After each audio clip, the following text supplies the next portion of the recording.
लाओ पर्ची तो बनाओ, उसको फिर देखते हैं। पर्ची बना कर दो पर्ची। भैया ना अपने अपने गाड़ी का पर्ची बना फिर जाओ। हाँ कब कब आ क्यों रहे हो? ये खत्म हो गया यार इसलिए। तो कब कब आ रहे हो? जाओ जाओ। कितने? 100 रुपये लिए आपने? 100 रुपये और 30 रुपये लिखे हुए हैं। ये सर हम आपको क्या नहीं बोल रहे नहीं, हैं, मैं बता पर्ची रहा हूँ। खत्म हो गया। देखो ये पता है क्यों छोड़ के जा रहे हैं? मुझे पता, अगर नहीं देंगे ना ये तो कोई ना कोई चोरी कर जाएगा और अपना ही होगा। लेकिन ये जो है ना, ये 100 रुपये 70 रुपये ज़्यादा ले रहे हो आप, है ना? 100 रुपये पार्किंग है, 100 रुपये ले रहे हैं एक बाइक के 100 रुपये। ये मुर्तुज़ा वहाब साहब जो है ना, वो नहीं देंगे तो उठवा ले देंगे।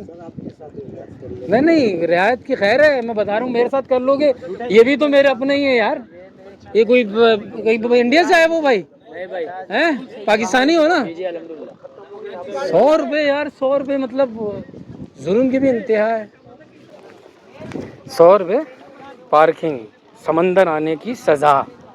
अगर आपका मेहमान है तो आप ना आए समंदर, समझे ना, घुमाने के लिए।